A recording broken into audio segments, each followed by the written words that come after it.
Hi hello ನಮಸ್ಕಾರ. AJ Kannada ವ್ಲಾಗ್ಸ್ಗೆ ಸ್ವಾಗತ. ನಾನು ನಿಮ್ಮ ಜ್ಯೋತಿ ಗೌಡ. ತುಂಬ ದಿನವೇ ಆದಮೇಲೆ ವಿಡಿಯೋನ ಅಪ್ಲೋಡ್ ಮಾಡ್ತಿದ್ದೀನಿ. ಸ್ವಲ್ಪ ಗ್ಯಾಪ್ ಆಗೋಯಿತು, ಆದರೆ ನೆಕ್ಸ್ಟು ರೆಗ್ಯುಲರಾಗಿ ವಿಡಿಯೋ ಅಪ್ಲೋಡ್ ಮಾಡ್ತೀನಿ ಅಂತ ಅಂದ್ಕೊಂಡಿದ್ದೀನಿ. ಪ್ಲೀಸ್ ಯಾರೆಲ್ಲ ಇನ್ನೂ ನನ್ನ ಚಾನಲ್ಗೆ ಸಬ್ಸ್ಕ್ರೈಬ್ ಮಾಡ್ಕೊಂಡಿಲ್ಲ, ಪ್ಲೀಸ್ ಸಬ್ಸ್ಕ್ರೈಬ್ ಮಾಡಿಕೊಂಡು ವಿಡಿಯೋ ನೋಡಿ, ಹಾಗೆ ಲೈಕ್ ಮಾಡೋದನ್ನ ಮರಿಬೇಡಿ. ಏನಿವತ್ತು ಶಾಸ್ತ್ರ ಅಂತ ಅಂದರೆ, ಇವತ್ತು ನಮ್ಮ ಅತ್ತೆ ಮನೆಯವರು ಅಕ್ಕಿ ಎಣ್ಣೆ ತೊಗೊಬರೋ ಶಾಸ್ತ್ರನ ಮಾಡಿದರು. ಹಾಗೆ ತೊಟ್ಲು ಶಾಸ್ತ್ರ ಕೂಡ ಇವತ್ತೇ ಮಾಡಿದ್ರು. ಅದರದ್ದೊಂದು ಸಣ್ಣ ವಿಡಿಯೋ ಅಪ್ಲೋಡ್ ಮಾಡಿದ್ದೀನಿ. ಯಾರಿಗೆಲ್ಲ ಇಷ್ಟ ಆಗುತ್ತೆ ಪ್ಲೀಸ್ ಲೈಕ್ ಮಾಡಿ.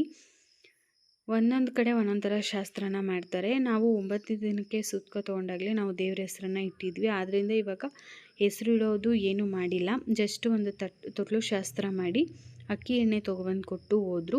ನಾವು ಮನೇಲಿ ನಾನ್ ವೆಜ್ ಎಲ್ಲ ಅಡುಗೆ ಮಾಡಿಸಿದ್ವಿ. ಇಷ್ಟೇ ನಮ್ಮ ಕಡೆ ಮಾಡೋದು. ಒಂದೊಂದು ಕಡೆ ಒಂದೊಂದು ಥರ ಮಾಡ್ತಾರೆ. ಯಾರಿಗೆಲ್ಲ ಈ ವಿಡಿಯೋ ಇಷ್ಟ ಆಗುತ್ತೆ ಪ್ಲೀಸ್ ಲೈಕ್ ಮಾಡೋದನ್ನ ಮರಿಬೇಡಿ, ಹಾಗೆ ಸಬ್ಸ್ಕ್ರೈಬ್ ಕೂಡ ಮಾಡ್ಕೊಳ್ಳಿ. ಮುಂದೆ ಒಳ್ಳೊಳ್ಳೆ ಕಂಟೆಂಟ್ ಜೊತೆ ಮತ್ತೆ ವೀಡಿಯೋಸ್ನ ಮಾಡ್ತೀನಿ. ಸ್ವಲ್ಪ ಟೈಮ್ ಬೇಕು ಅಷ್ಟೇ. ಹೊಸ ಯೂಟ್ಯೂಬ್ ಚಾನಲ್ ಅಲ್ವಾ, ಸ್ವಲ್ಪ ಕಂಟೆಂಟ್ ಇದ್ರೂ ಕೂಡ ವೀಡಿಯೋ ಮಾಡೋಕ್ಕಾಗ್ತಿಲ್ಲ ಅಷ್ಟೇ. ಮತ್ತು ವಿಡಿಯೋ ಜೊತೆ ಮತ್ತೆ ಸಿಗ್ತೀನಿ. ಆದ್ದರಿಂದ ಪ್ಲೀಸ್ ಸಬ್ಸ್ಕ್ರೈಬ್ ಮಾಡ್ಕೊಳ್ಳೋದನ್ನ ಮರಿಬೇಡಿ. ಎಲ್ಲೂ ಸ್ಕಿಪ್ ಮಾಡದೆ ವಿಡಿಯೋ ನೋಡಿ. ಅಂದರೆ ಫುಲ್ ಶಾಸ್ತ್ರ ಏನಿದೆಯೋ ಅದು ಒಂದು ಕಂಟಿನ್ಯೂಸ್ ವಿಡಿಯೋ ಹಾಕಿದ್ದೀನಿ ಅಷ್ಟೇ. ಪ್ಲೀಸ್ ವಿಡಿಯೋನ ಫುಲ್ ಕೊನೆಯವರೆಗೂ ನೋಡಿ. ಹಾಗೆ ಕೊನೆಯಲ್ಲಿ ಒಂದಷ್ಟು ಫೋಟೋಸ್ಗಳನ್ನ ಆ್ಯಡ್ ಮಾಡಿದ್ದೀನಿ. ಕೊನೆವರೆಗೂ ವಿಡಿಯೋನ ನೋಡಿ. ಇಲ್ಲಿ ಗುಂಡ್ಕಲ್ನ ಪಾಪು ಥರ ಫೀಲ್ ಮಾಡ್ತಾ ತೊಟ್ಲು ಕೆಳಗಡೆ ಅವ್ರ ಕೈಯಿಂದ ಇವ್ರ ಕೈಗೆ ಅಂತ ಬದಲಾಯಿಸ್ತಿರ್ತಾರೆ. ಅದನ್ನು ಹಿಂದೆ ಕಾಲದಲ್ಲಿ ಏನಕ್ಕೆ ಮಾಡಿದರು ಅಂತ ನಾನು ಇನ್ ಡೀಟೇಲಾಗಿ ಏನೂ ತಿಳ್ಕೊಂಡಿಲ್ಲ. ಅದಾದಮೇಲೆ ಪಾಪುನ ಅಮಿತನ ನನ್ನ ಹಸ್ಬೆಂಡ್ ಅವರ ಅಕ್ಕ ಎತ್ಕೊಂಡಿದ್ರು.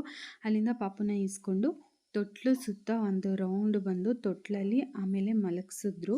ಅವ್ರು ಕೇಳ್ತಿದ್ರು ಸೂರ್ಯ ಹುಟ್ಟೋ ಕಡೆ ತಲೆನ ಹಾಕಿ ಮಲಗಬೇಕು ಅಂತ ಹೇಳ್ಬಿಟ್ಟು ಯಾವ ಸೈಡು ಅಂತ ಕೇಳ್ತಿದ್ರು. ಅದಾದಮೇಲೆ ಸೂರ್ಯನ ಸೈಡು ತಲೆನ ಹಾಕಿ ಮಲಗಿಸಿದ್ರು ತೊಟ್ಲಲ್ಲಿ.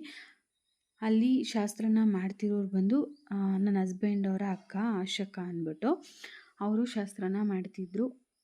ಅದಾದಮೇಲೆ ಫೋಟೋನ ತೆಕ್ಕೊಂಡ್ರು. ಅದಕ್ಕೂ ಮುಂಚೆ ಕುಂಕುಮನ ಇಟ್ಟರು. ಪಾಪುನ ಮಲಗಿಸಿ ಕುಂಕುಮನ ಇಟ್ಬಿಟ್ಟು ಅಲ್ಲಿ ರಂಜಿತ್ ಅಕ್ಕ ಹೇಳ್ತಿದ್ರು ಫೋಟೋಸ್ ತೆಗಿತೀನಿ ನಿಂತ್ಕೊಳ್ಳಿ ಅಂತ. ಹಾಗಾಗಿ ಅವರು ಫೋಟೋಸ್ ತಗೋತಾಯಿದ್ರು. ಇಲ್ಲಿ ನಮ್ಮತ್ತೆ ಮನೆಯಲ್ಲಿ ಸ್ವಲ್ಪ ಆಶಕ್ಕನಿಗೆ ಸ್ವಲ್ಪ ಪ್ರಿಫ್ರೆನ್ಸು ದೊಡ್ಡವರು ಅಂತ. ಆದ್ದರಿಂದ ನಮ್ಮ ಅತ್ತೆ ಶಾಸ್ತ್ರನ ಮಾಡ್ತಿರಲಿಲ್ಲ, ನಮ್ಮ ಆಶಕ್ಕ ಮಾಡ್ತಿದ್ರು.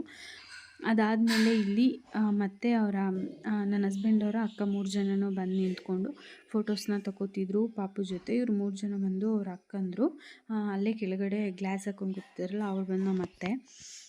ಅದಾದಮೇಲೆ 3 ಜನನೂ ಬಂದು ನಿಂತ್ಕೊಂಡು ಸ್ವೀಟ್ನ ತಿನ್ನಿಸಿದ್ರು, ಬೆಲ್ಲದ ಪುಡಿನ ತಿನ್ನಿಸಿದ್ರು ಸ್ವಲ್ಪನ. ಅಲ್ಲಿಗೆ ಶಾಸ್ತ್ರ ಎಂಡಾಯಿತು. ಅದಾದಮೇಲೆ ಊಟ ಎಲ್ಲ ಮಾಡಿಕೊಂಡು ಸ್ವಲ್ಪ ಹೊತ್ತು ಇದ್ದು ಹೊರಟ್ರು. ಈ ವಿಡಿಯೋನ ಕೊನೆವರೆಗೂ ನೋಡಿ. ಯಾರಿಗೆಲ್ಲ ಇಷ್ಟ ಆಗುತ್ತೆ ಪ್ಲೀಸ್ ಲೈಕ್ ಮಾಡಿ. ಲೈಕ್ ಮಾಡೋದನ್ನ ಮರಿಬೇಡಿ. ನಾನು ಪದೇ ಪದೇ ಹೇಳ್ತಿದ್ದೀನಿ, ಪ್ಲೀಸ್ ಲೈಕ್ ಮಾಡಿ. Thank you. ಮತ್ತೊಮ್ಮೆ ಒಳ್ಳೆ ಕಂಟೆಂಟ್ ಜೊತೆ ಮತ್ತೆ ಸಿಗ್ತೀನಿ. ಅಲ್ಲಿವರೆಗೂ ಪ್ಲೀಸ್ ಸಪೋರ್ಟ್ ಮಾಡ್ತಾಯಿರಿ ಅಂತ ಹೇಳ್ತಾ ವಿಡಿಯೋ ನೋಡಿದ್ದಕ್ಕೆ ಥ್ಯಾಂಕ್ ಯು ಸೋ ಮಚ್.